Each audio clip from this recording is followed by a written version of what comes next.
नमस्कार विद्यार्थी मित्रांनो, आणि आपल्याला बघायचे काही अत्यंत गणिताचे महत्त्वाचे प्रश्न. तर बघा, पहिला प्रश्न काय आहे? जर 5x बरोबर 45 असेल तर xची किंमत किती? xची किंमत काढायची. तर बघा काय करायचं भाऊ, 5x. तर तुम्ही तत्पूर्वी नवोदय गुरु यूट्यूब चॅनलवर नवीन असाल तर चॅनलला सबस्क्राईब करा, या व्हिडिओला लाईक करा आवडला तर. आणि प्ले स्टोअरवर जर तुम्हाला 5वी नवोदयची बॅच जॉईन करायची, 5वी नवोदयची ऑनलाईन बॅच, 4थी स्कॉलरशिपची ऑनलाईन बॅच, 7वी स्कॉलरशिपची ऑनलाईन बॅच किंवा 8वी NMMSची ऑनलाईन बॅचसाठी नवोदय गुरु ॲपवर कोर्स आहेत पूर्ण. अधिक माहितीसाठी हा नंबर आहे, याच्यावर कॉन्टॅक्ट करा. बघा पहिला प्रश्न बघा, जर 5x बरोबर 45 तर xची किंमत किती? एक्सचा मान किती म्हणजे एक्सची किंमत किती? बघा 5x बरोबर 45 एवढं कळते. हे जशाला तसं लिहिलं आपण, 5x बरोबर 45. इकडं बघा 5च्या आणि एक्सच्या मध्ये काही चिन्ह नसते, म्हणजे गुणिले असते. एक अंक आणि एक ABCDतलं अक्षर, त्याला चल म्हणतात, त्याला सहगुणक म्हणतात. त्याला सहगुणक म्हणतात, त्याला चल म्हणतात. ह्यांच्यामध्ये काही चिन्ह नसते, म्हणजे गुणिले असते. 5 गुणिले x, ही गुणिले असं काढा, x असं काढा, बरोबर 45. आता काय होणार भाऊ, गुणिले 5चं रूपांतर भागिले 5, गुणिले 5चं रूपांतर भागिले 5, एक्सला x गुणिले 5चं भागिले 5, एक्सला x बरोबर 45 गुणिले 5चे भागिले 5, 5 9 45, म्हणजे एक्सची किंमत किती आली दादा? 9 आली. एक्सची किंमत किती आली? 9. 9 म्हणजे option number D. Option number किती? डी. हा प्रश्न समजला. दुसरा प्रश्न असाच तुम्ही पण करा. व्हिडिओला स्टॉप करा, व्हिडिओला स्टॉप करा आणि याचं उत्तर कमेंट बॉक्समध्ये सांगा किती येते. तर चला बघूत आपण दुसरा क्वेश्चन. जर 6x बरोबर 72 असेल तर एक्सची किंमत किती? 6x बरोबर किती असेल? 72. तर एक्सची किंमत किती? मला सांग दिदी भाऊ, 6च्या आणि एक्सच्या मध्ये काही चिन्ह नसते. एक ABCDतला अक्षर आणि एक संख्या, ह्याच्यामध्ये काही चिन्ह नसते, म्हणजे गुणिले असते. काय असते? 6 गुणिले x बरोबर 72. ठीक आहे, 6 गुणिले गुणिले असते, काही दिसत नसते. आपल्या इथं दिसायले का रक्त आहे म्हणून नाही, म्हणजे आहे ना मध्ये. 6 गुणिले x बरोबर 72 गुणिले 6चं रूपांतर भागिले 6.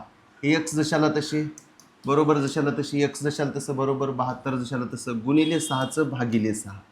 तर आता 6चा पाडा म्हण 72 येईपर्यंत 6 1 6 किंवा भाग दे, 6 1 6, 6चा पाड्यात 72 येत नाही तर साईन द्याय 60 पर्यंत. 6 1 6 इथेच 7, 6 1 6 इथेच 7, 6 1 6 इथेच 7, 6 1 6 आणि 7 मध्ये 1 उरला, 12 झाली.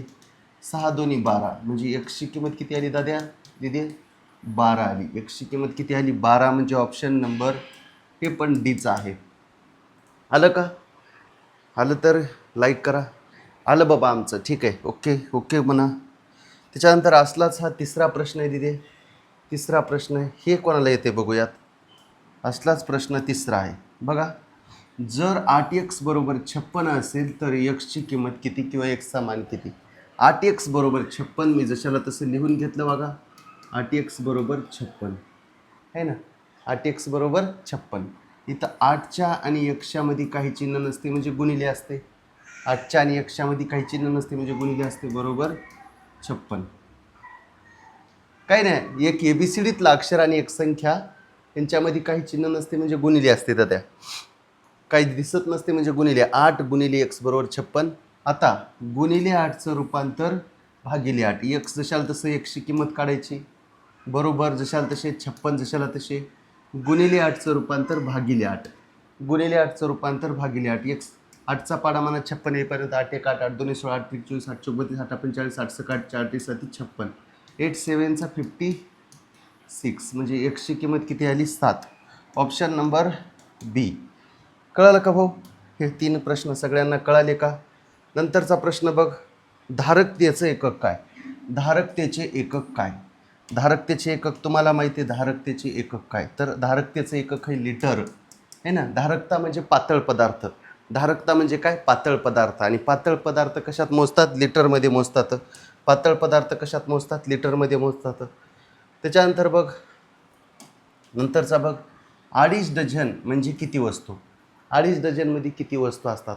तुला माहिती आहे अडीच डझन म्हणजे 2 डझन. अडीच डझन म्हणजे किती? 2 डझन आणि अर्धा डझन. 2 डझन आणि अर्धा डझन. अडीच डझन म्हणजे 2 डझन आणि अर्धा डझन. 2 डझनामध्ये एका डझनात 12 भाऊ, एका डझनात 12, 2 डझनात 24, 2 डझनात 24 आणि अर्ध्या डझनात 6. 24 आणि 6 किती? 30. 24 आणि 6 किती? 30. बघ ना, 2 डझनात, एका डझनात 12, 2 डझनात 12 दोन्ही 24 आणि अर्धा डझनात 6, 30. Option number C. Option number किती बाळ्या? सी. तो म्हणला खालीलपैकी सर्वात लहान एकक कोणतं? खालीलपैकी सर्वात लहान एकक कोणतं? मी तुम्हाला मागं शिकवलं होतं बाबा, milli centi decimetre deca hecto kilo. तर milli centi deci metre deca hecto kilo. तर सगळ्यात लहान असते मिली. बघ एक सूत्र लक्षात ठेव, milli centi deci metre deca hecto kilo. Kilo सगळ्यात मोठं, मिली सगळ्यात छोटं. मिली सगळ्यात छोटं म्हणजे मिली. Option number 2. ठीक आहे. चला, आणि व्हिडिओ आवडला असेल तर लाईक करा, सगळ्यांना शेअर करा, चॅनलवर नवीन असाल तर सबस्क्राईब करा. नवोदय स्कॉलरशिप NMMSची तयारी करीत असाल तर नवोदय गुरु ॲप डाउनलोड करा. धन्यवाद भाऊ, धन्यवाद ताई.